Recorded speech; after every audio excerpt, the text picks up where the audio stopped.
Steve Lewis, the scrum half, who kicks on for Oxford.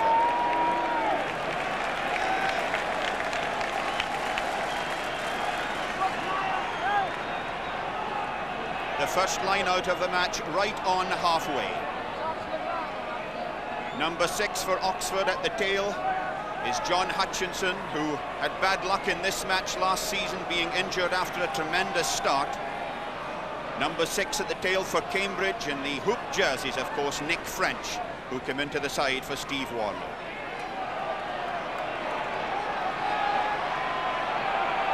On the Cambridge 10-yard line, it's Bob Wilkinson, the England under-23 lock, taking play into Oxford territory. Rosser. That's not far enough forward. Bit of obstruction there as Rosser put in the kick, and Cambridge being given the option of the double penalty, taking the penalty where the ball alighted, and immediately it's an attempted kick at goal of this distance, about 45 yards. The breeze in favour of the kicker, Rosser. It's a northerly breeze, very cold here, but the pitch fairly firm, reasonably holding. And here's a chance for Mark Rosser of the North of Ireland Football Club, same as Mike Gibson, who played for Cambridge before him.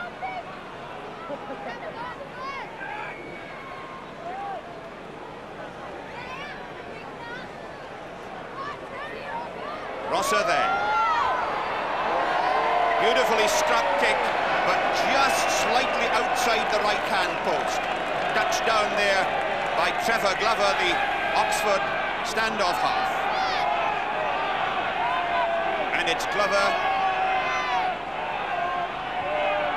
restarting for Oxford. And perhaps just a little bit of nerves there in that misjudgment of the dropout, because it gives Cambridge this great attacking position right in front of the Oxford posts.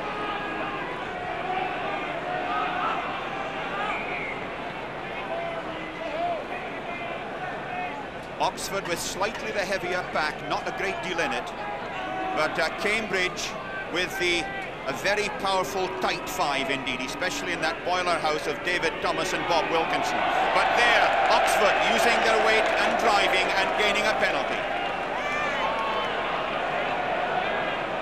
Referee Ken Clark of Ulster just giving a little nod to one of the Cambridge players who may have said something. Steve Lewis.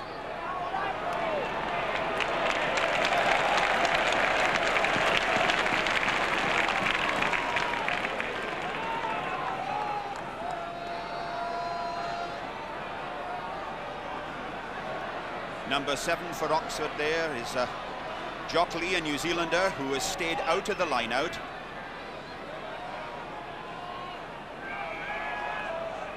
Cambridge trying to use the tail, but thwarted there by John Hutchinson. And it's a chance for Lewis to open the account for Oxford.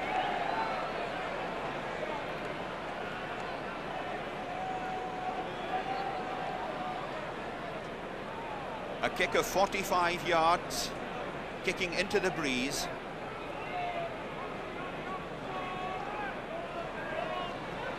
And this really is a youngster who has been doing great things at the base of the Oxford pack this season. Steve Lewis, whose father is Ernie Lewis, the famous Welsh referee.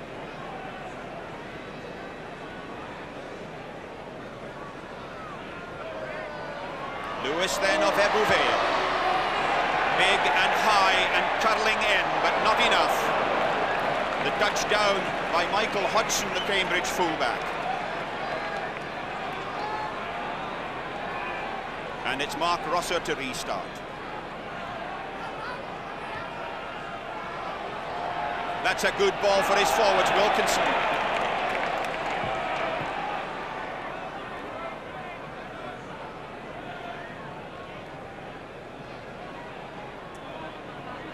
Ball slightly nudged forward in the attempted pick-up there after Wilkinson had tapped it. Dennis Kay, number 3, the Oxford skipper on the far side of the front row.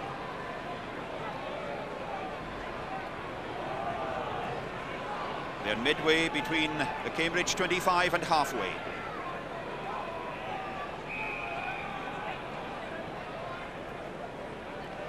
Little bit of fiddling going on at that far side, and I think it may have been Dennis Kay who was penalised, and has been penalised another 10 yards for making some remark to the referee.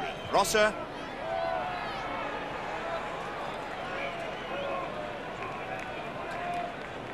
That's the Oxford 25.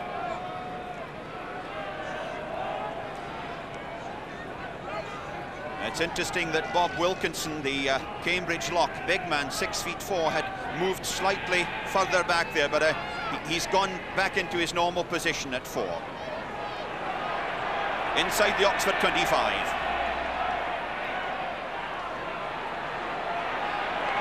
Harding to Rosser. That's Lewis for Oxford. With nothing else that he could do there.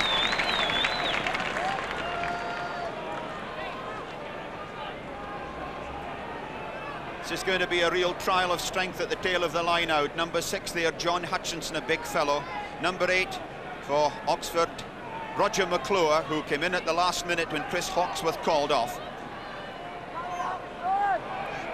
Neatly worked back there by, I think, Dickens, the Cambridge number 8.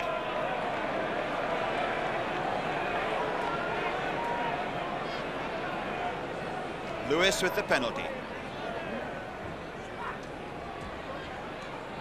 Harding, his opposite number, couldn't quite get to that one.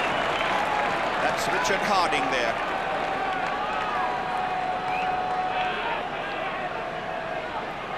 They're inside the Cambridge 25.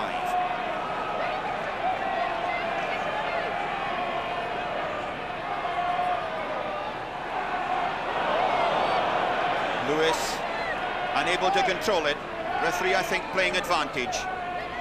None accruing and giving the scrummage for the knock-on.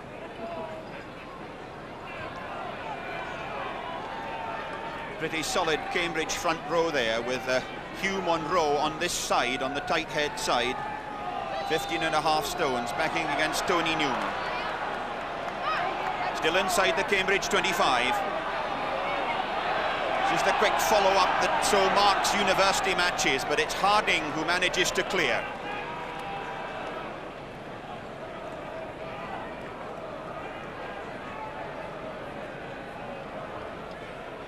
Richard Harding there, former pupil of Millfield and of Park Grammar School in Swindon. Just inside the Cambridge 25. Oxford going for the peel, thwarted by Dickens, but they've got it back to Lewis. Lewis to the narrow. Harding doing the needful for Cambridge. Those opening minutes, obviously a test of strength between the packs, just testing each other out. But I'm sure on a day like this, we'll have the backs in action before very long.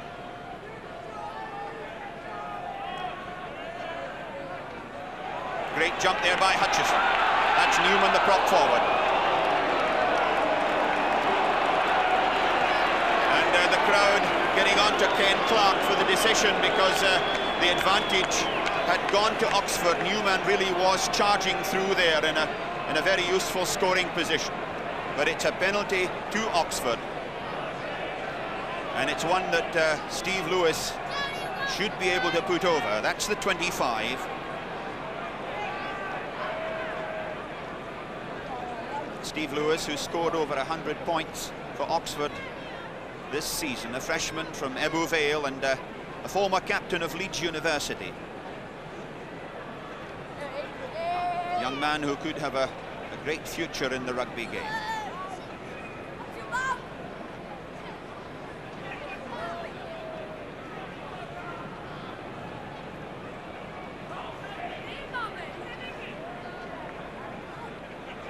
Of course, the nerves and the excitement and the tension are still there, even after 10 minutes of play. So that Lewis will want to compose himself here and get this over.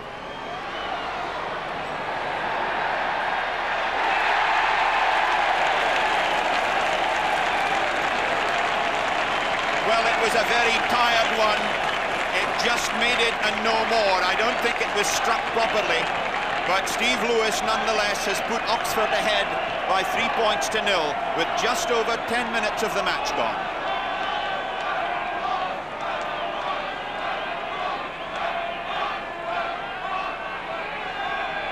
Ken Clark from Ulster, the referee, an Irish international referee, of course, did the England-France game last season. Rosser restarts. Wilkinson again, first man there. And it's Ian Dunbar who goes back for Oxford in that very dodgy situation, has to carry over. Pressure was there.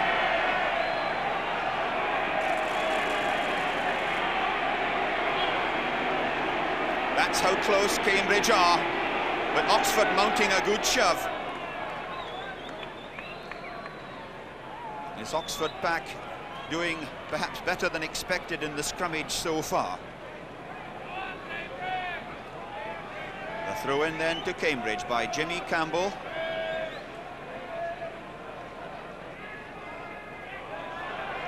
Lewis clears.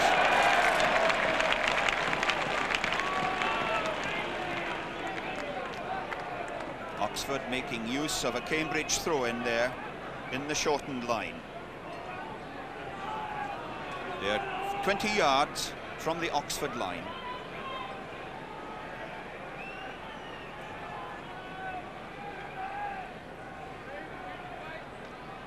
Campbell throws. Hutchinson beaten to it. Wilkinson couldn't quite hold it as he came round the tail. Number 4 there for Cambridge is David Thomas. David Thomas from Neath, in the heart of the Cambridge pack. Very bright sun casting long shadows here at Twickenham.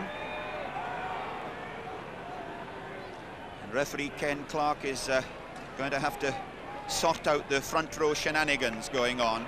He's had plenty of experience. He did these cities against the Pumas of Argentina not so long ago, and that was a torrid encounter, and he handled it very well indeed. Cities of Scotland, of course, Glasgow and Edinburgh. Great heel there by Oxford, and it's out to Barry Mead, the full-back.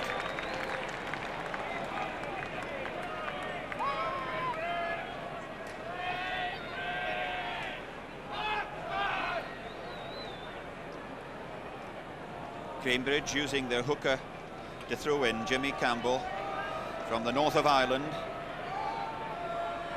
Number 6 at the tail is Nick French. In front of him, number 8, Jonathan Dickens, who played last year and scored a try. And that was Campbell, the Cambridge hooker, almost taking that over the line. But the ball obviously perhaps not thrown in quite straight. And Oxford opting to take the line out instead of the scrimmage. Oxford 2 using their hooker to throw in Colin Ashby. Gloucester lad, almost up to the Oxford 25. Lewis in trouble, hands off Harding. This is Wilkinson.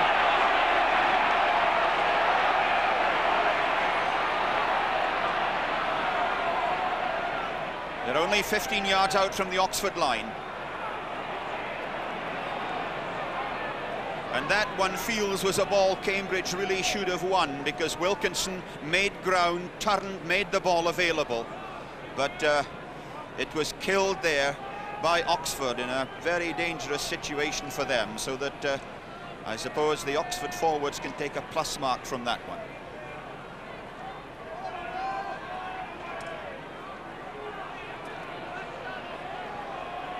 Harding tackled by Lewis. Good Oxford forward play there. They kept the drive going, gave Cambridge retreating ball. This is Harding, out to Rosser.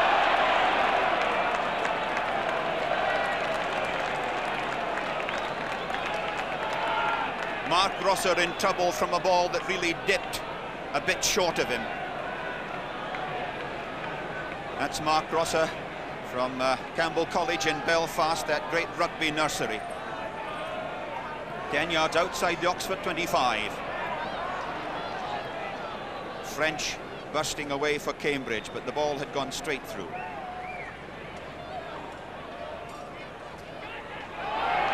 Lewis in trouble from his opposite number. That's number 3 for Cambridge, Monroe, a hefty prop. This is a great chance for a score, and it's a score for Mark Rosser to put Cambridge in the lead. He's big and strong, and he used it all there, almost 13 stones. It came virtually out of nothing, although that was Sandy Pratt up very quickly onto that loose ball. And then we had this charging run by Hugh Monroe, the prop forward.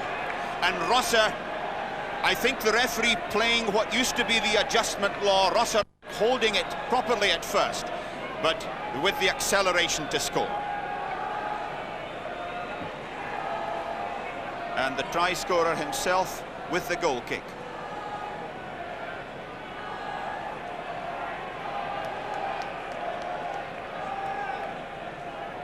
So that Rosser, who dropped a goal against Oxford in this match last season, adds a try to that, and perhaps a conversion as well.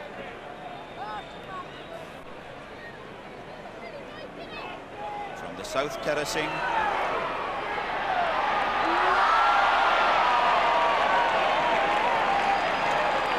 Well, you can't get much closer than that without scoring, but the woodwork stopped it. Cambridge, however, ahead by 4 points to 3 with about 16.5 minutes of the match over.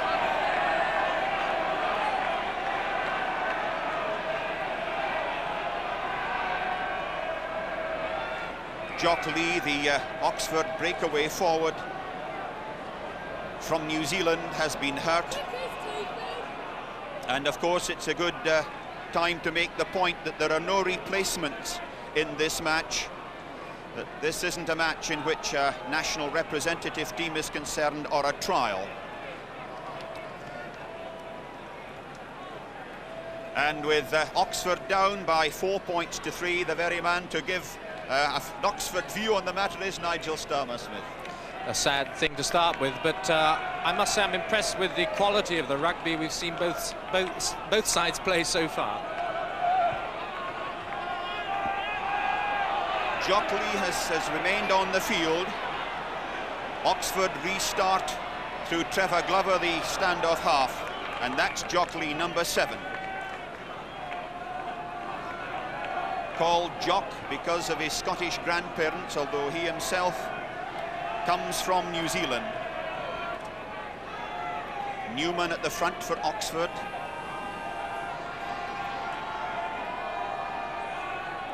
Kay, number 3, long throw to Lewis.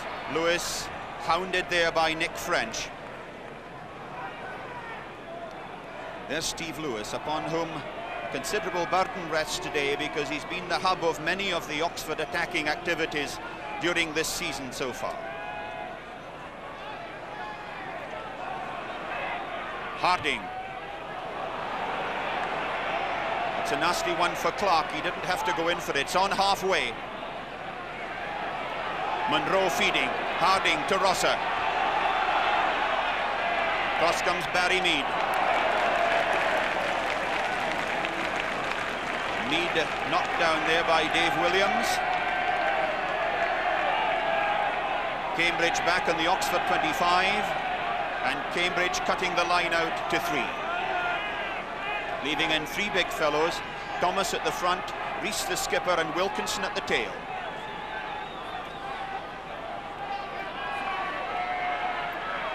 Wilkinson. Dickens actually fed it back, but it had been knocked forward before that. Halfway through the first half, 20 minutes gone. Cambridge leading Oxford by 4 points to 3. That's the Oxford 25.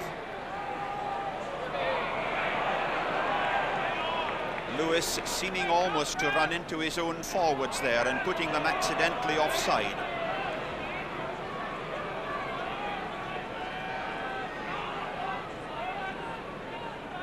This Oxford shove has been pretty useful so far. Clearly using 8 men to shove there. The hooker, Oxford hooker with his feet back. Dickens picks up. Harding over the 25. French was with him. That was the kick on by Clark. This is Rosser.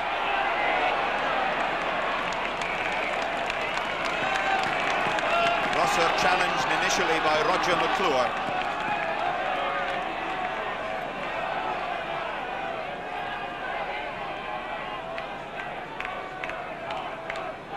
Number 3 for Cambridge, even though the big man with the sweatband is David Thomas, and there's Wilkinson, the other lock forward behind him. Both of the Cambridge locks wearing sweatbands today.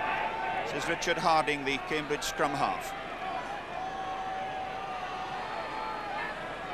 Kirk Smith did well to get a hand to that one for Oxford, although it hasn't come out cleanly. Harding for Cambridge, out to Rosser. Rosser kicking blind for Dave Williams. Beautiful, neat bit of play there by Barry Mead. He was in real trouble. He had no angle to kick from. He was having to work blind, didn't know what was coming behind him. He had to be quick. Cambridge then to a 4-man line.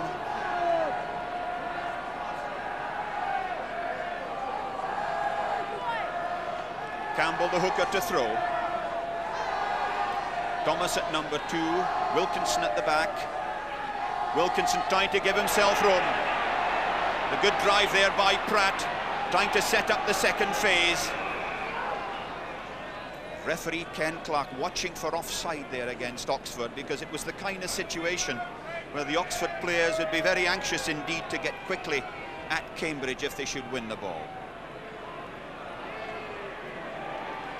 Now what can the Oxford pack do here to upset this Cambridge?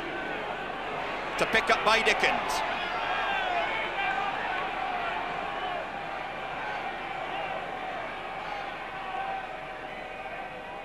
Jockley in there for Oxford. Eventually it's Bob Wilkinson there with the ball.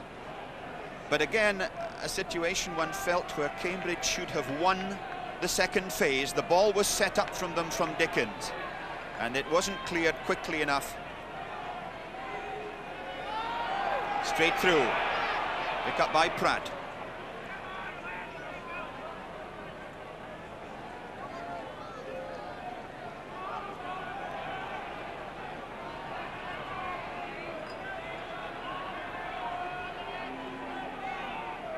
Again, Oxford look as if they're going for the 8-man shove. Penalty for not straight. Steve Lewis.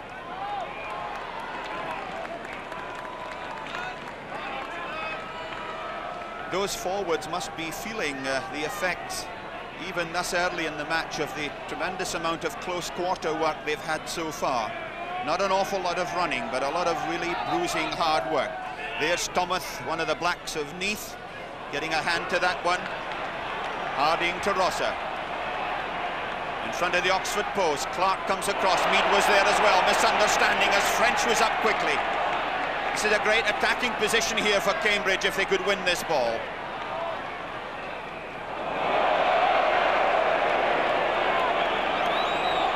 The big man, Peter Kirk-Smith, showing a bit of displeasure there as someone held his jersey.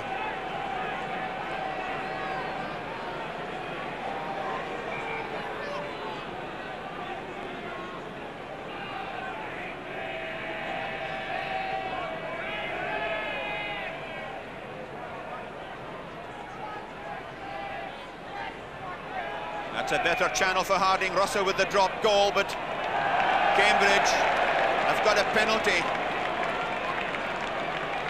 with Rosser poised to drop the goal. But probably in retrospect a good decision, in the respect that this perhaps looks the easier of the two kicks. Rosser with the penalty, no problems there. And Rosser adds a penalty to his try to beat Cambridge ahead by 7 points to 3, with 25 minutes of the first half over.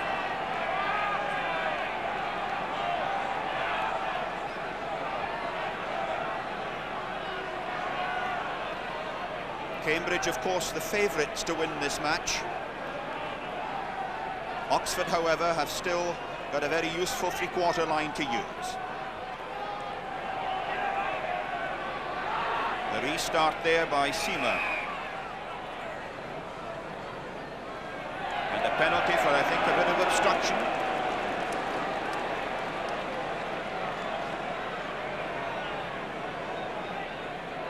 And once again, it's going to be Steve Lewis. About 35 yards this time. Lewis, one of the 4 Welshmen in this Oxford side, went to Abertillery Grammar School and to Leeds University. Home club Ebbw Vale.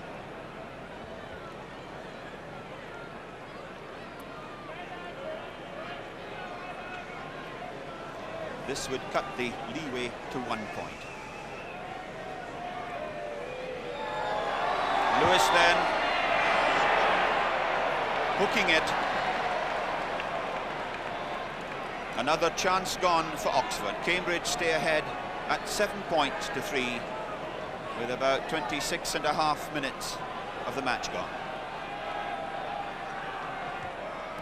Rosser restarts. That's a good kick. Wilkinson up but pushed out of the way. Attempted kick there by Trevor Glover. Kicked on by Kent. Hodgson couldn't quite kill it. This is on the Cambridge 25. Goodness gracious, it's fierce. That's Hutchinson, number 6, driving in. Tony Newman, number 1 at the bottom of that pile. And it was Harding about to serve, but a penalty against Cambridge for a bit of handling there in that ruck. And Dennis Kay, the Oxford captain, tells Steve Lewis to have another shot at goal.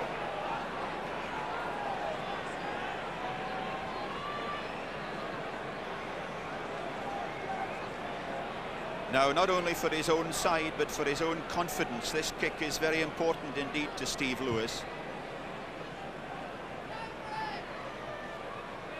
Been kicking pretty well in the matches up to this one.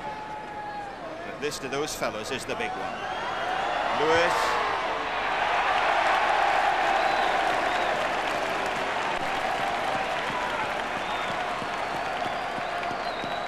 Greatly to the joy of the big Oxford contingent, Lewis cuts the deficit to 1, 7 points to 6, Cambridge lead.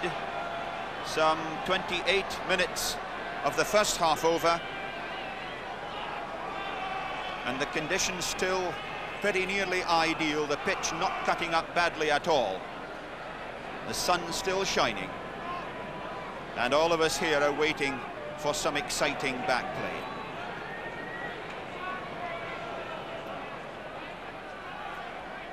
Rosser restarts. Lewis running back into his own 25. Harding hoists it high. That's a very good kick. It's going to land near the corner. Barry Mead underneath it. Ball knocked out of his hands. Oxford have taken over. It'll be a scrum 5. Well, in fact, the referee has decided it was knocked forward. Steve Lewis. Seamer. Along the line to the standoff, Glover. Glover to Kent. Kent, the England under-23 player, knocked into touch there by Dave Williams.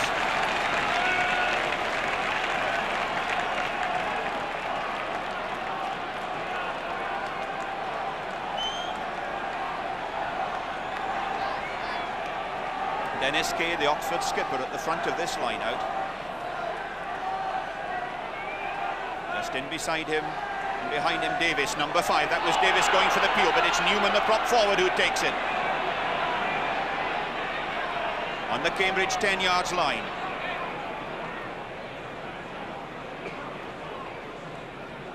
Ten minutes to go to half-time. Cambridge ahead by 7 points to 6.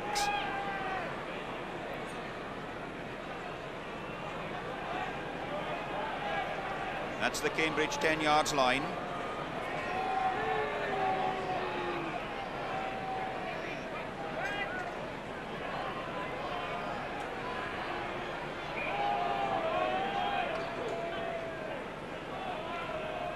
referee probably asking the props to try and keep the scrummage straight. Lewis, hoisted by Glover. Across goes Michael Hodgson.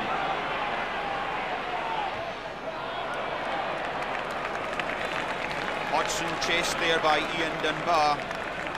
The Oxford right wing didn't have a lot of time. That's the Cambridge 25. Number 4 for Oxford is this very big lad, Peter Kirk-Smith, who's 6'6", just 19 years old, the youngest man on the field today.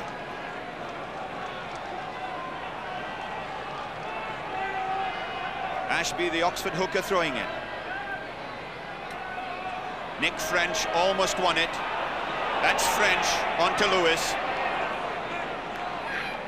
Wilkinson feeds it to Harding. Rosser on the narrow. Tackled by Lewis.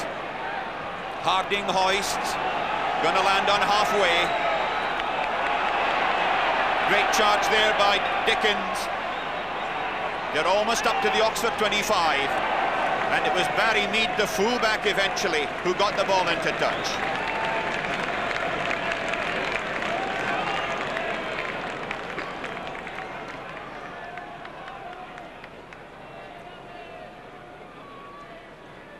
Brief stoppage for a moment for an injury to Steve Lewis, the Oxford scrum half.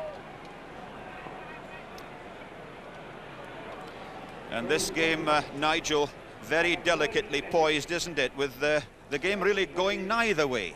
Indeed, yes. It seems strange that both pairs of halfbacks seem rather obsessed with playing the ball close to the scrums. Particularly, I think, Harding for Cambridge. He's had quite a good lot of possession, but has been somewhat obsessed with this high kick back into the box, when, in fact, he's had some very good opportunities for attacking three-quarter play outside him going begging.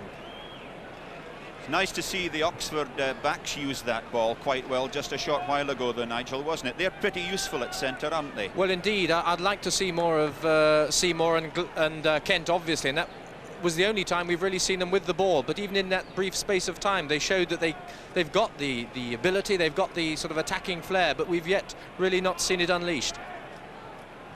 And they certainly have the conditions as well. Anyway, Steve Lewis restored. They're 10 yards outside the Oxford 25. Ashby throws.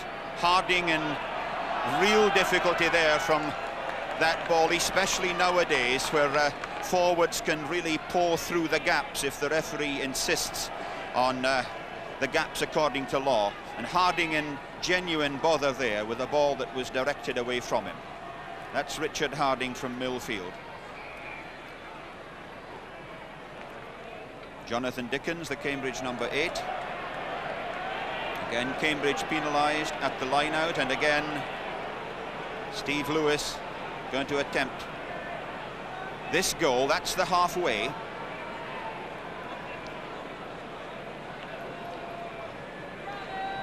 And it's a long, long way to the post. It must be something like 55 yards if you include the angle.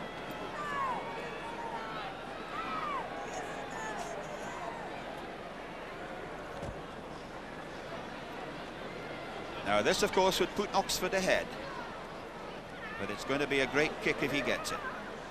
Steve Lewis.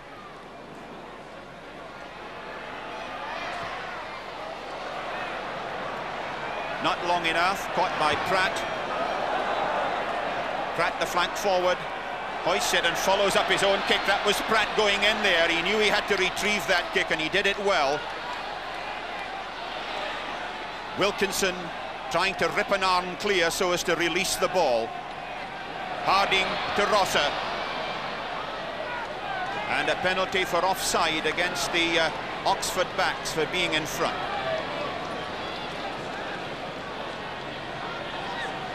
And it's a brief stoppage for another injury to Jock Lee, the Oxford flank forward.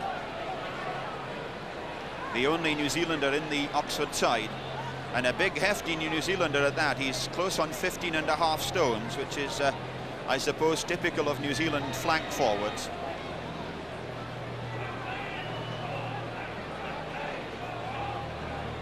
Some great contributions, of course, made to the Oxford-Cambridge game over the years by New Zealanders, not least by Chris Laidlaw, you remember, in 1969.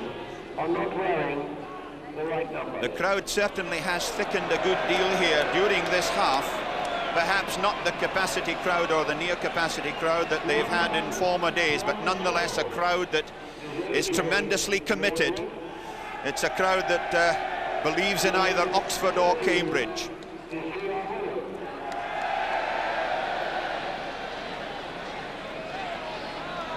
Four minutes to go to half-time then, with Cambridge 7 points to 6 ahead. And Rosser puts up a Gary Owen. Wilkinson was underneath it, but nicely fed out there. And it was Rosser giving it to Dave Williams. Back inside to the hooker Campbell. Monroe, the tight head, propped the last man with the ball.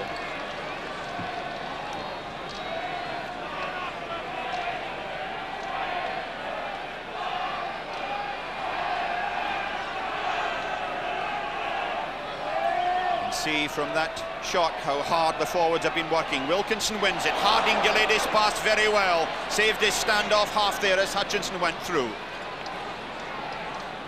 Cambridge short of a scrum half. Harding back. Rosser. Little kick through. Chris Williams was up, but that's Clark.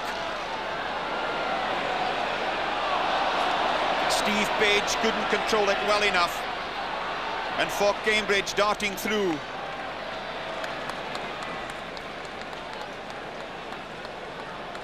Alan Wordsworth, the very slimly built centre three-quarter.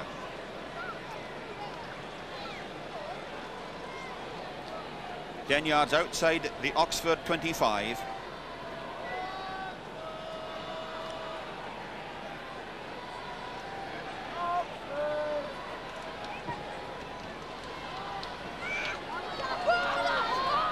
Again, the deflected ball at the line out causing trouble. Harding to Rosser. Rosser dummies to Wordsworth. Give it to Page, the left wing, who'd come into centre. Harding working to Rosser on the narrow. They're over the Oxford 25.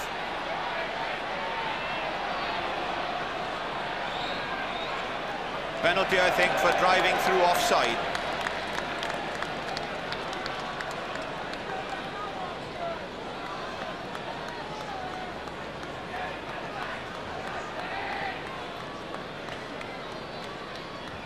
Lewis, that's a good kick.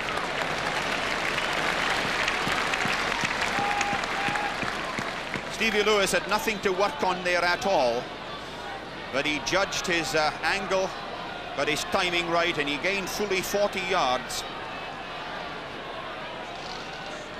Wilkinson again, a change of tactic, catching and Cambridge driving through. Now the ideal here for them would be to work it, and they have. Harding to Rosser. Back goes Dunbar and Mead. It's Mead who takes it inside his own 25.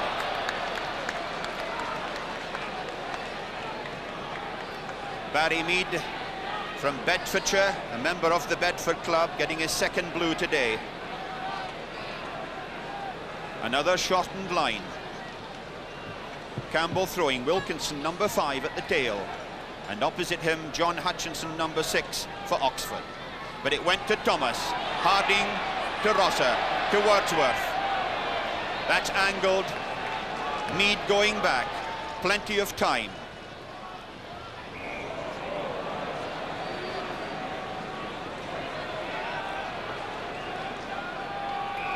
It was Ian Dunbar, one of the Welshmen, who was trying to take a quick dropout, and the Cambridge have been penalised for obstruction when the ball was dead. This then is a penalty from the 25. The law there saying that if there is foul play when the ball is dead, a penalty is awarded where it would next have been brought into play. And in that situation, on the 25. They're just on halfway. It's an injury time at the interval. Cambridge ahead 7-6. Campbell throws. Kirk Smith reached over Wilkinson to win it. Lewis in trouble.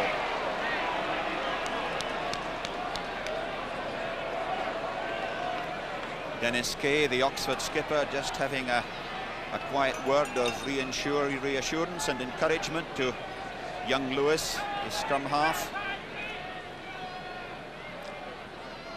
Wilkinson deflects. Harding hoists. Clark waits. Called for the mark. In fact, the referee, I think, has decided that he was played before he'd caught the ball and has awarded a penalty. Lewis.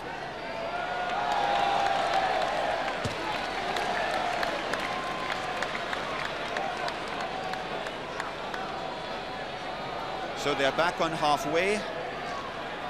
Cambridge throw, right at the front there, Monroe with his hands on his hips for Cambridge.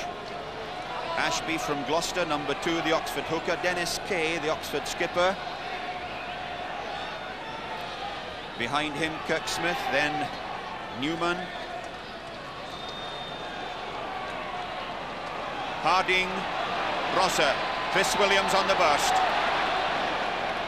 The great thumping tackle there by Newman for Oxford.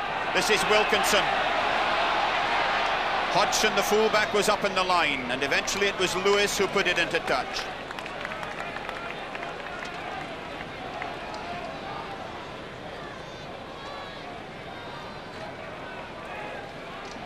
"15 yards inside the Oxford half. Trevor Glover, the Oxford standoff half, is miles away from the scrummage, so you can see there he is well inside his own 25, so this is obviously going to be a very big pass or a clearance kick by Lewis himself. See how far away Glover is from the scrimmage. Penalty there, I think, against Monroe for taking his man down. Lewis.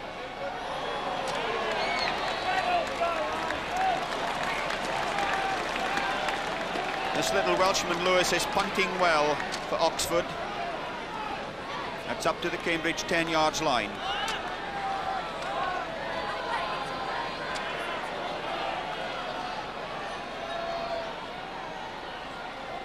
Harding, Rosser. Rosser using his wing, Dave Williams. Good tackle by Clark, dribble on by Campbell, the hooker. Clark hurt in that tackle.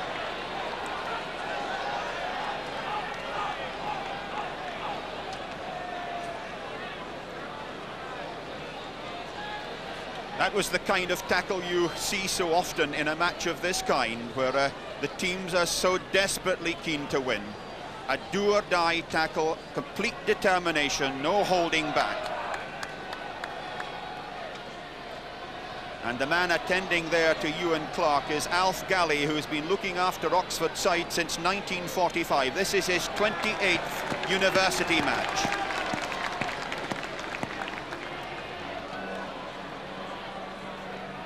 That's halfway.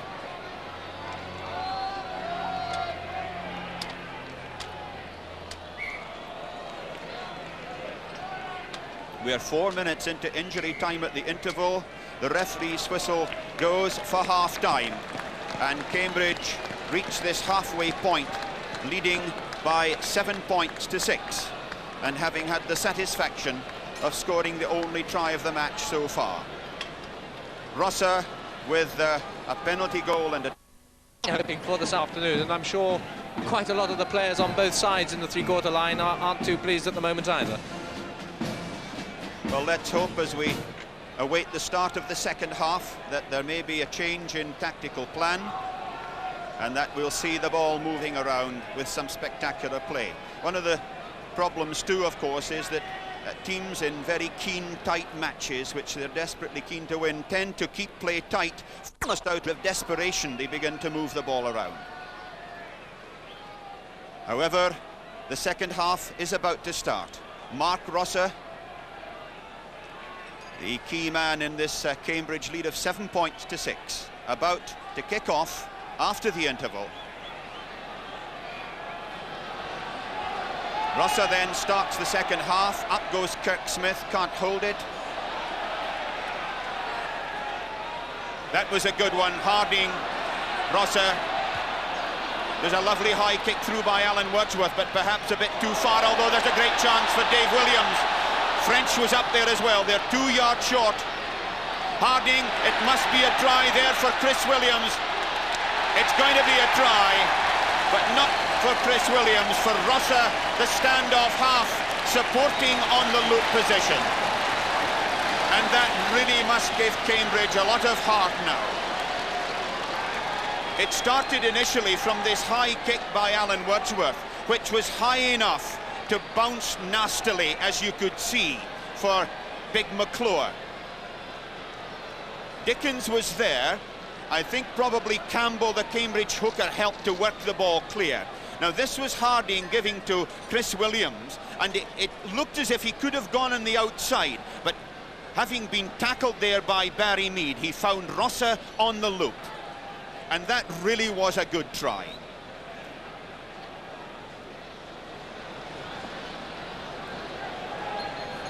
The man of the moment, as it were, Mark Rosser with the conversion attempt.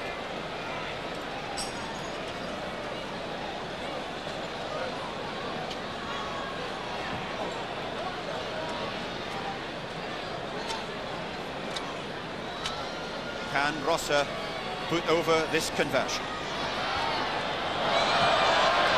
He hooked it, but nonetheless, Cambridge with a little bit of breathing space now. 11 points to 6 ahead, with just under 2 minutes of the second half over. And Dennis Kay, the Oxford skipper, has a lot to do now. Glover restarts. Hodgson, the Cambridge fullback, trying nothing spectacular at this stage. Puts his forward safely up to 10 yards outside their own 25.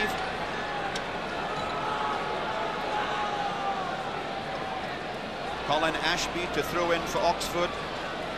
Referee Ken Clark insisting on that wide spacing down the middle. 2 feet it should be, that looks even more. Knocked back by John Hutchinson. Lewis, a neat one through there by Glover. Down goes Page for Cambridge. Harding in trouble, kicked on by Ian Dunbar for Oxford. Hodgson doing the clearance work for Cambridge.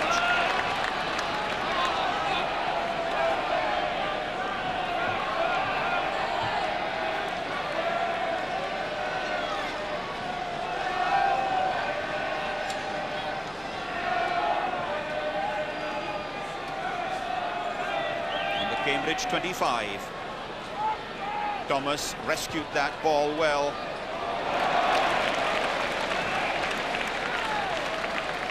The ball was already in touch, although Ian Dunbar was prepared to move it.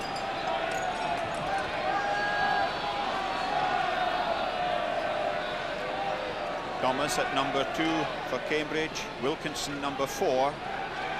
Right over the top there for Lewis. Rosser. Picked up by Newman. Dunbar. Hodgson waits, calls for the mark.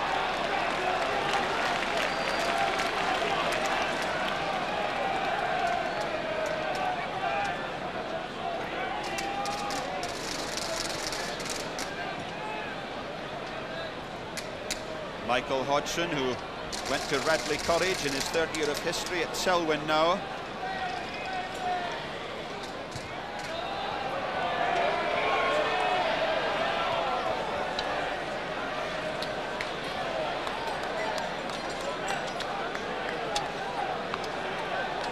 Referee insisting on the line out because having made the mark, young Hodgson went back into his own 25 so that he could kick direct into touch, but seemed to cross the 25 before he kicked, and therefore he loses the territorial advantage. Stoppage for the moment for an injury to Peter Kirk-Smith, this very big Oxford block forward. He's the youngest fellow on the field, just 19, but 6'6".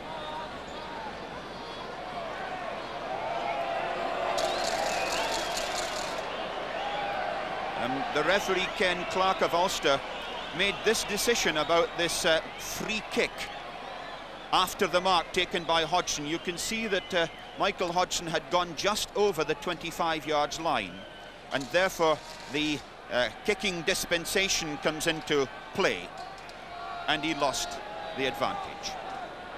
Ashby throws, a great jump by Kirk Smith.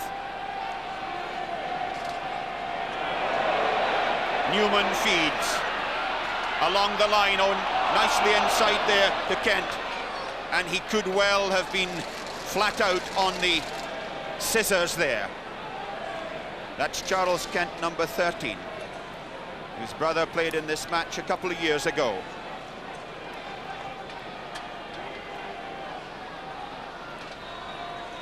Harding waits. They're trying to channel it for him. It was a beautiful bit of channeling. Harding to Rosser. That's meant for Chris Williams. Back goes Dunbar on his own 10 yards line. Dunbar tackled by Chris Williams.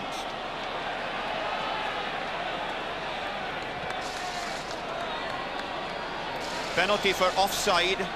Oxford not taking the scrummage back, but preferring the penalty.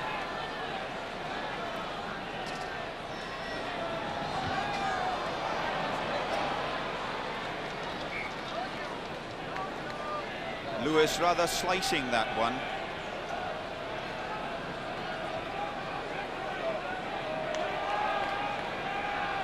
At the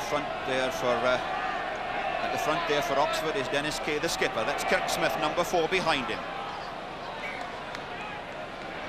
And number 2 is Colin Ashby, who comes from the Gloucester district, the West Countryman.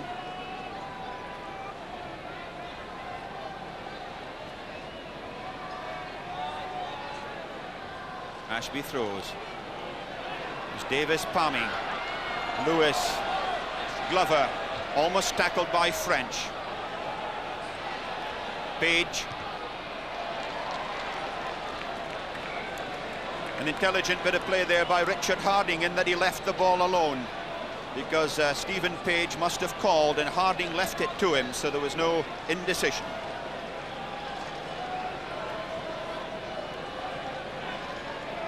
Another Oxford player injured. And that's Richard Harding, who went to Park Grammar School in Swindon. Is in his 2nd year now at Cambridge.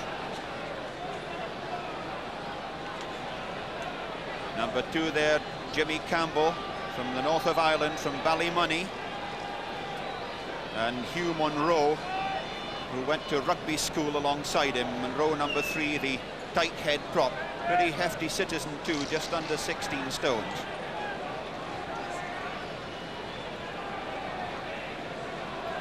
The injured Oxford player is scrum half Steve Lewis.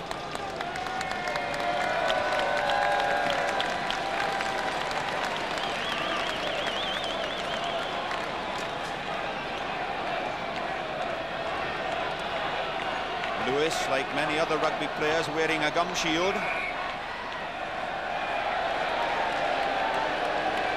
Penalty there for going through, I think, onto the wrong side, or perhaps for a bit of obstruction. But anyway, it's Rosser.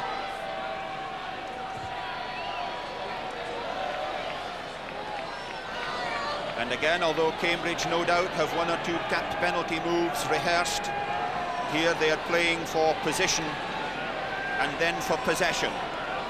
Cambridge leading 11-6, just under 10 minutes of the second half over. That's Newman with the moustache, one of the 2 Cardiff men in this Oxford pack. Dickens, Harding, Rosser, Page coming inside on the scissors. That's Page, almost up to the 25. Harding switching open to Wordsworth. Chris Williams. Good tackle there by Trevor Glover.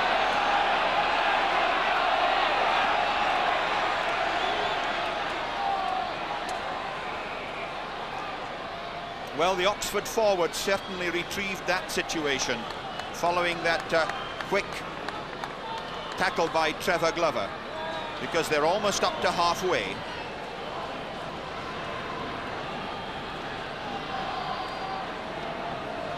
Ten minutes of the second half gone. Offside against Nick French, the Cambridge flank forward. Now will Oxford try one of their funny little moves? I think everybody here, including Cambridge folk, hope they do. Lewis then to Kay, the skipper. Lee, the big New Zealander, took it up to halfway. Fed out there by the hooker. But again, nothing really being set up in the second phase. An opportunity there when Lee drove forward to have created a ruck or a maul and then served the backs. But a little bit loose.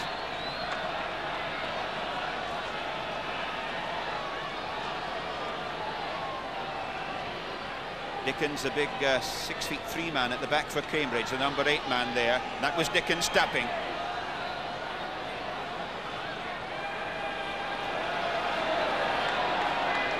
Penalty given for offside at that line out.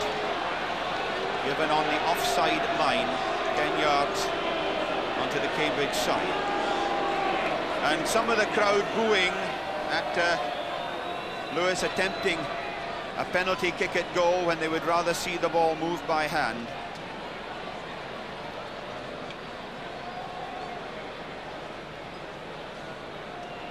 And from the south terracing, it looks a long, long way away, and indeed is something like 52, 53 yards from the posts. But it would clip the leeway to 2 points if Steve Lewis could sink this one.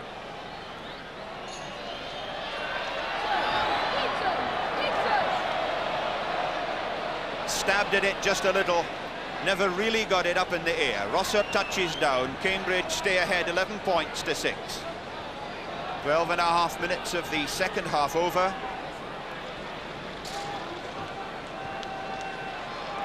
Rosser with the dropout.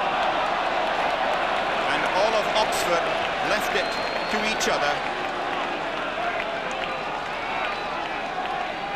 Dennis Kay, the Oxford skipper at the front there, number 3 from Liverpool, and also played for Harlequins.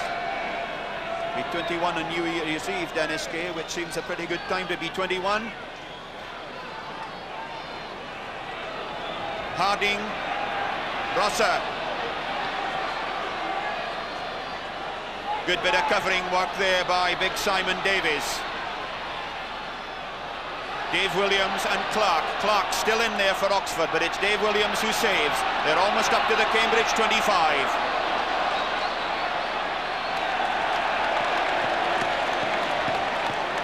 Well, there was some Buffalo Stampede stuff there at that ruck, but the penalty for perhaps a little bit of handling going to Oxford.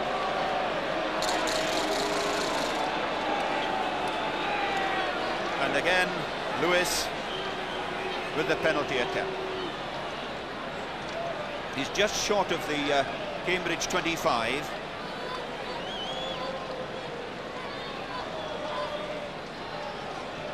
No problem with distance here. And the breeze hasn't been tremendously strong. Probably to a high kick it can cause a bit of deviation, but lower down, no great.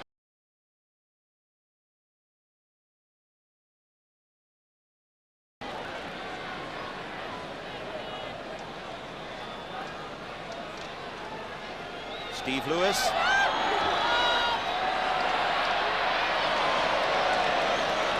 Hooked that one past the left-hand post. Another opportunity gone. And Cambridge stay ahead at 11-6. Rosser has kicked off extremely well today. He'll be disappointed at that because one of his forwards got offside. But he really has placed his restart kicks beautifully for his supporting forwards.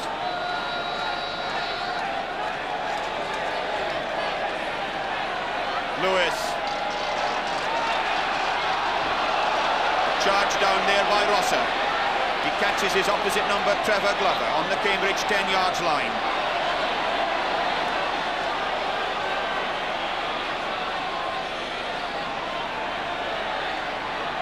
Harding. He saw the space, he found it. Steve Page almost up there for Cambridge.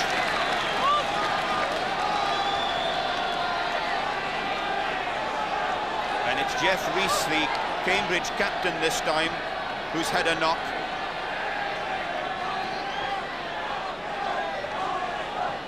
This is Jeff Rees, who achieves a considerable family double today in the respect that he captains Cambridge today as his brother Brian did back in 1966. Jeff Rees also one of the blacks from Neath. Went to Neath Grammar School. And the man attending him, you probably recognise him as well, Tom Holly, who's looked after the Cardiff players for so many years and is now in his 9th year of looking after the Cambridge side for this match.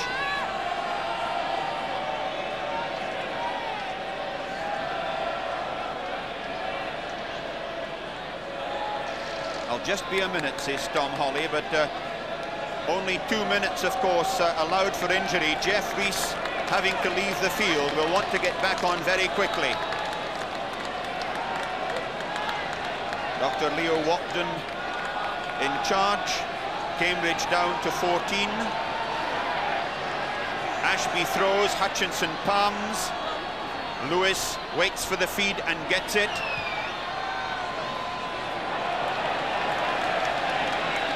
Lewis kicks direct into touch.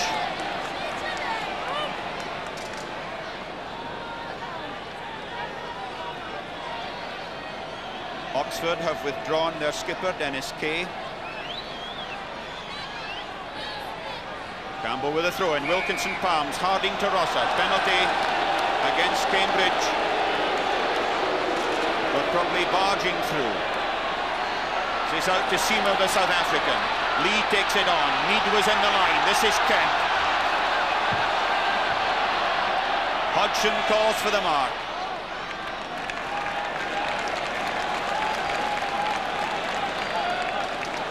Yes, the crowd loved that little bit of handling. Hodgson making absolutely sure this time that he kicks from well behind his 25, probably thinking so much about the 25 line that he miscued the kick.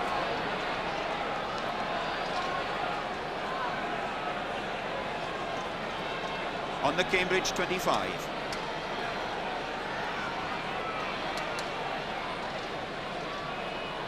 Hutchinson, number 6 for Oxford, and Dickens, number 8 for Cambridge, have had a great battle at the tail of the line out. Both very big, tall fellows, both in the 6'2", 6'3" mark.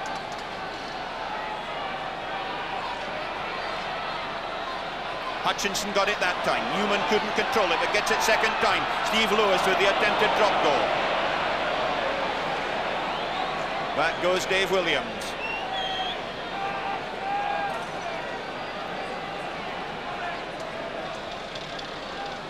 Little Harding, the Cambridge scrum half, ready to take a quick drop out, but thinking twice.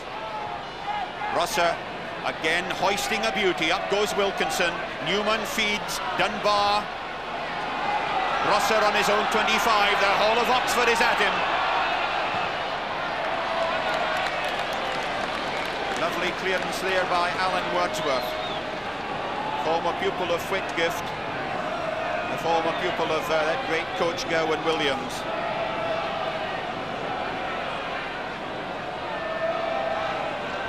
Ian Dunbar, the Oxford right wing, is lurking in a standoff position. He's almost ready to join the line outside Trevor Glover if Oxford should win this from the line out. Hutchinson again, taken by Lee. Lewis, that's Glover. Seymour Kent on the dummy run that time. Glover switching. There's an overlap here if he can get rid of it. Lee, the New Zealander again. Ashby held.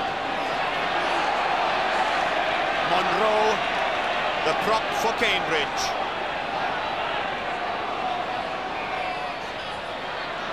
Penalty again against the Oxford backs for being in front of the rear feet. Rosser, long to Chris Williams, to Dave Williams. Williams Well tackled there by Clark on halfway. Mead, the Oxford fullback, kicking on, almost up to the Cambridge 25.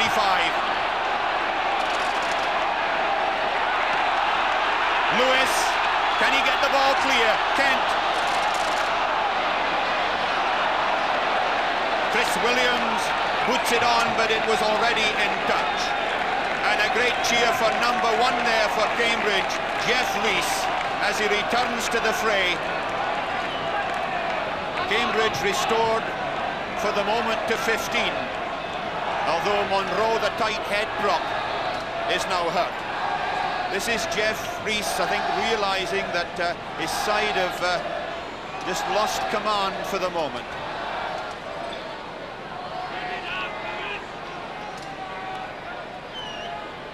We've had 23 minutes of the second half. Cambridge still ahead by 11 points to 6.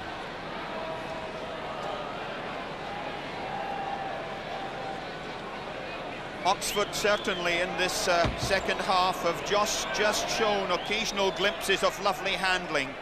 Here was a real chance when Lewis made to break and Kent just couldn't quite hold the pass. There was, it seemed, an overlap there to Dunbar on the right wing, but it was an awkward ball. Here we are to a line out 10 yards outside the Cambridge 25. This is Harding.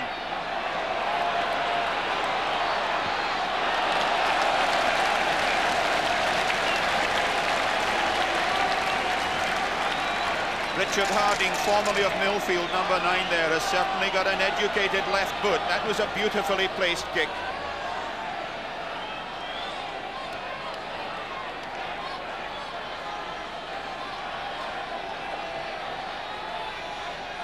Meant for Hutchinson again, but French won it that time for Cambridge. The drive through by Bob Wilkinson. Harding switching to Rosser. Rosser has Page outside him. Can Page get to the corner? That was a good tackle by Dunbar, but it could be another try for Rosser. But the pass may have been forward or a foot have been in touch.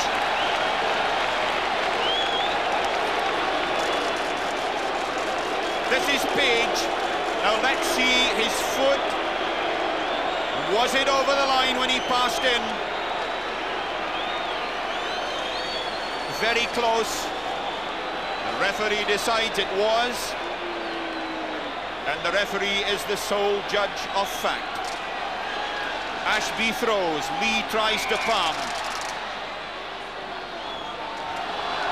A penalty for offside.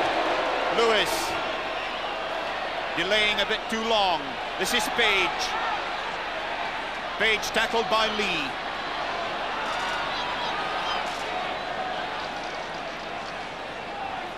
This is a chance for Oxford because Page is down there. This is Dunbar. Dunbar from Pontypridd. Hutchinson. The kick on by Newman.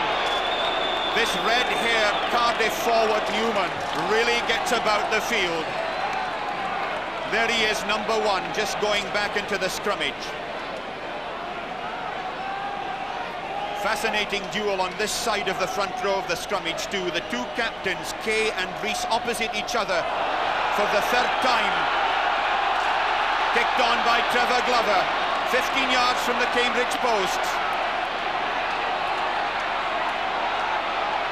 Oxford turning it on. And they were going forward and they weren't responsible for the stoppage, so they'll get the put in. The 4-point try has made things very exciting nowadays because Cambridge here are ahead by 11 points to 6, but one try converted would put Oxford with their noses in front. 15 minutes of the match remaining. Lewis, Mead the fullback, was in the line. That's Barry Mead from Bedford. That's how close Oxford are.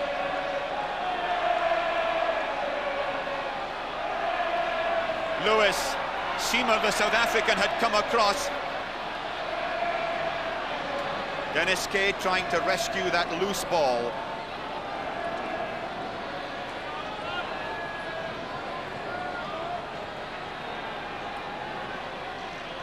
was saying Kay and Rees have played against each other in 2 varsity matches and in 1 second 15 Oxford-Cambridge match a couple of years ago.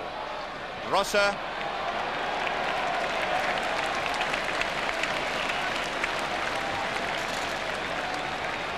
And the crowd realising that the tension is building up at this situation now. Just 5 points in it. But 14 minutes remaining. Simon Davis standing number 2 in the line for Oxford. Kirk Smith, the big man, at 4, but it again goes to Hutchinson. Lee, Lewis, Harding had dropped back.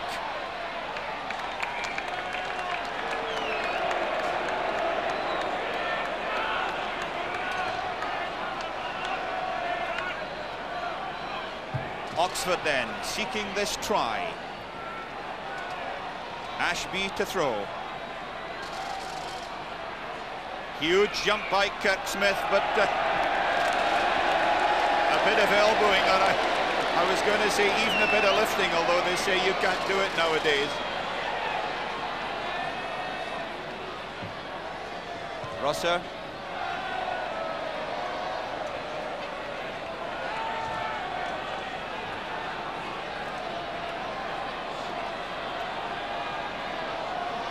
Can Oxford work a really good ball for those talented centres of theirs? Kirk Smith got a hand to it. Dickens did well to half rescue it for Cambridge. Dickens, number 8, with his height there, managed to prevent Oxford taking that ball.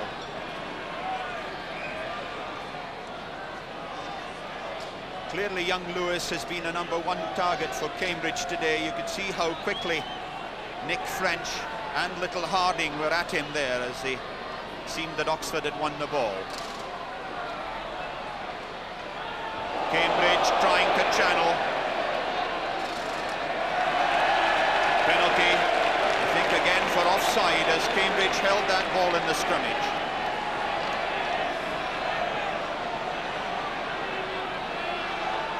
Rosser.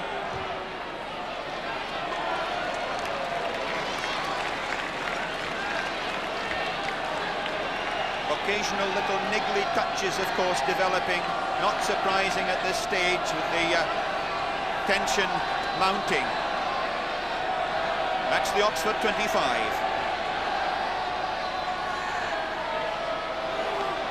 Campbell, the Cambridge hooker, was going through in it.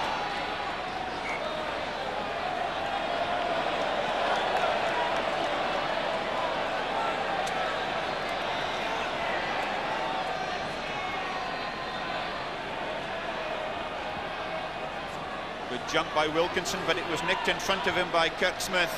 Lewis clearing. Very useful indeed to have a man of 6 feet 6 inches stuck in the middle of the line out like a telegraph pole. Remember the useful work Peter Stagg did, big 6 feet 10 Scot for Oxford in days gone by. Pratt, number 7, went to Fettes College in Edinburgh, plays some of his rugby up in Elgin in Murrayshire in the northeast of Scotland.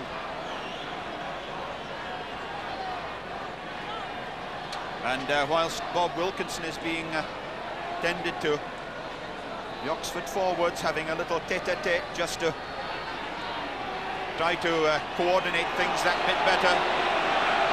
But it was Cambridge who coordinated there with that lovely drive. Page to the left wing. Inside to French. They're inside the Oxford 25, but the flag is up.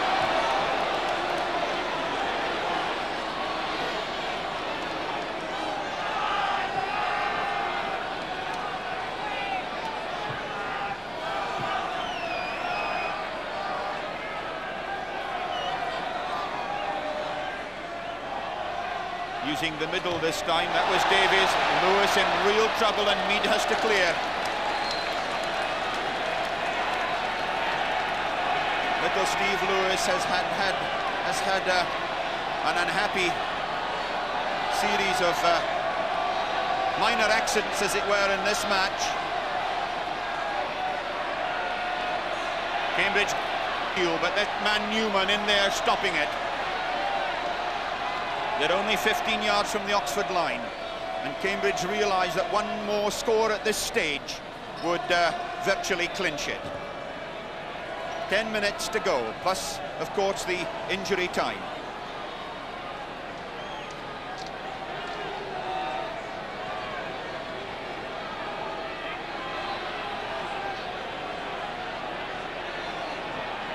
Harding to Wordsworth with the drop goal. It's there.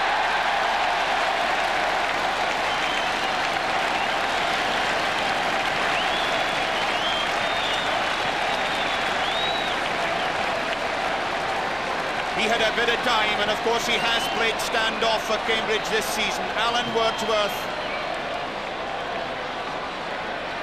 A crucial and perhaps a match-winning goal, because Cambridge are ahead by 14 points to 6. 9 minutes of the match remaining. Tim Seamer restarts. Harding to Rosser, and Rosser from inside his own 25, realising that another stoppage will ease time away from Oxford. Puts it into touch.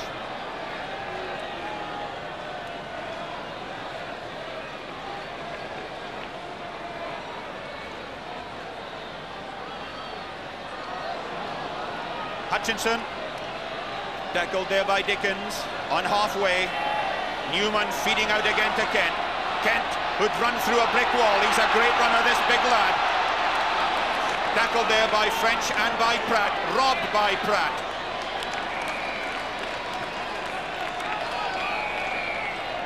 Yes, there was a boot that went very close to Pratt's face just now, perhaps accidentally, but nonetheless it was seen by one of his colleagues. But referee Ken Clark, who has international status, just quietening everybody down. That's the Cambridge 10 yards line. Harding, Rosser, Dunbar.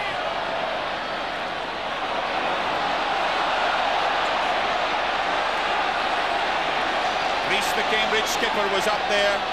Harding, short of the Oxford 25. Good tackle there by McClure.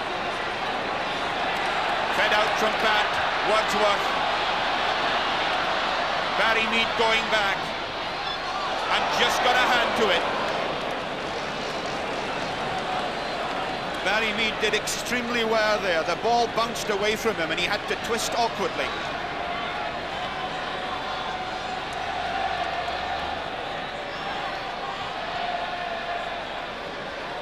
The long dropout goes straight up to Hodgson. He hoists it high to his opposite number, Mead. Mead will want to open, and he has. This is Clark, the wing, coming from left to right. French across to cover.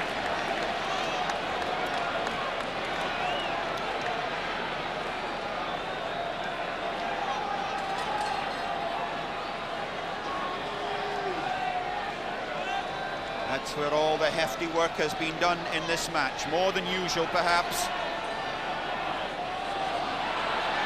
Lewis, almost over the 10 yards line, out to Kent.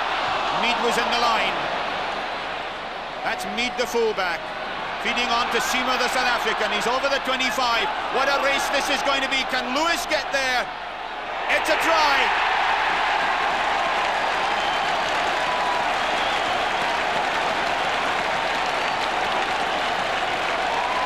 The little Welshman who's had his unhappy moments in this match has scored a crucial try, and this is how it came about. The South African Tim Seamer, captain last season for Oxford and yet missed the varsity match then, hoisting that ball into space, and look how this little fellow Lewis made ground. He really ran hard, exploited the bad bounce, beat French to it. And Lewis converts it as well. And Oxford have still time to do it. 5 minutes to go, plus injury time. 14 points to 12. And who would have believed that a situation could change so dramatically when Wordsworth dropped his goal 14-6. And here, with the help of the 4-point try, Oxford are still within breathing distance.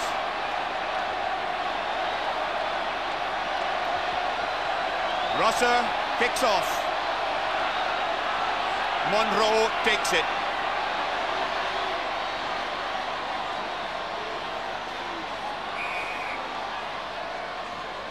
This is going to be a hectic and an exciting and perhaps a torrid last 8 or 9 minutes.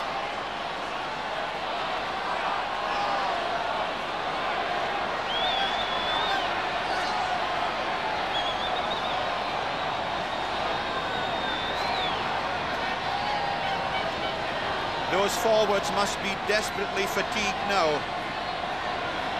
They've had so much close quarter work, but of course they're supremely fit. 16 young forwards out there who've spent 3 months of dedication and preparation and sacrifice for this one day. The backs along with them. Here they are with 2 points between them. Can Cambridge repeat their victory of last season? Lee for Oxford, Lewis with the dummy. A penalty for offside at the line-out. Lewis again.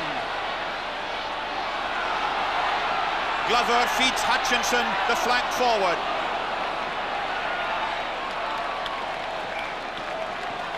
That was a thumping tackle on Hutchinson by Campbell, the Cambridge hooker. Number 2 down there at the front of the line-out. Hutchinson right at the tail there, who's done so much useful ball getting for Oxford at number 8. Kirksmith palms, Lewis to Glover to Seamer. The Oxford backs coming into it. Lee the flank forward, Hutchison the other flanker. 10 yards short of the Cambridge 25. Glover linking with Hutchinson. McClure, number 8, in there as well. Lewis miscuing. Wilkinson, Rosser. Steve Page is after it. And it's Barry Mead from Bedford who clears.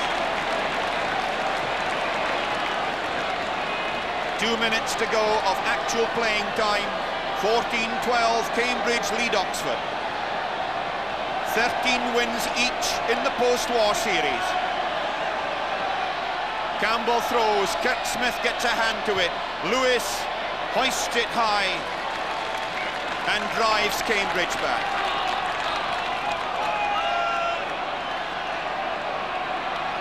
Little Lewis, who scored all of his team's points.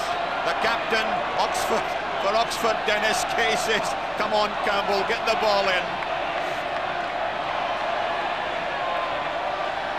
Jimmy Campbell throws. Wilkinson, Harding, Rosser. Dunbar. Now Dunbar can move. Newman flicked out to Seamer. Mead, there's an overlap here as Kent gives it to Clark. Clark tackled by Dave Williams. Kent has it on halfway. Lewis. Kent feeding out to Newman, the prop forward. Newman to Dunbar. Barry Mead on the overlap and didn't get the ball. This is Clark, the left wing. This really is tremendous stuff now as Oxford throw everything into it. Newman fed that one again. Seamer, the South African. Kay, the Oxford skipper.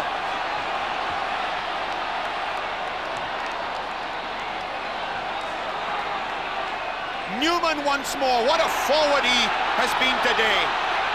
Kent along the line to Clark. Clark almost over the 25 to Glover. Glover gets support from Lee, the flank forward. Seamer is there as well. Oxford throwing everything into it. Hutchinson is just 15 yards short.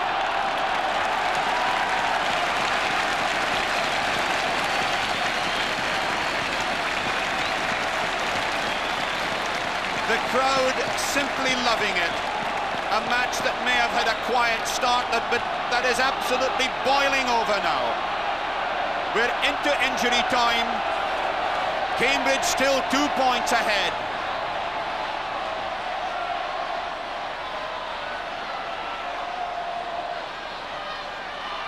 And Harding does the clearing.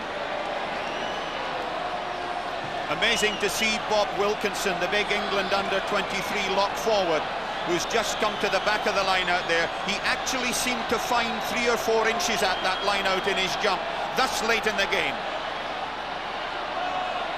Thomas feeds Harding. Thomas, one of the blacks from Neath, the great all-black side down there at the Knoll. Thomas, who's been on tour with the Neath club. Number 4 up near the front. Wilkinson at the tail to try to neutralise Hutchinson. Kirk Smith. Lewis hoists it high. Hodgson waits under his own posts. Immaculate and secure. The third saving mark made by Michael Hodgson in this match. And under your own posts, it takes nerve and courage to do it, as well as technique. Remember, he must kick through the line of the mark.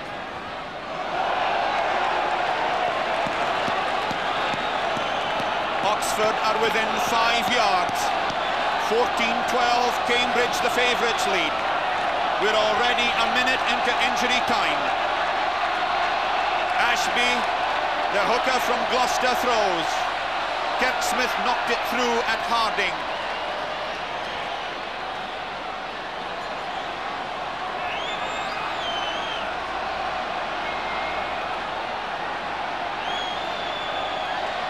Colin Ashby, the only old boy of Sir Thomas Ritchie's school in Gloucester, to gain a blue, I'm told, with this important throw-in. And his team have won it. Lewis to Glover, Kent on the scissors. Hutchinson, they're still 15 yards short. Dennis Kay had that ball for Oxford, but there's been a penalty. I think perhaps the referee deciding that Hutchinson was tackled and therefore should have released the ball. Rosser clearing. Referee Ken Clark has a look at his watch, but there have been quite a few injuries, although we've played 3 minutes of injury time so far. That's how tight it is. Lewis over the top. Lewis over the 25, tackled by French. Harding, Hodgson the fullback. Cambridge nonetheless looking calm under pressure, and it has paid off because the referee's whistle has gone for the end of the match. And Cambridge have won their second successive varsity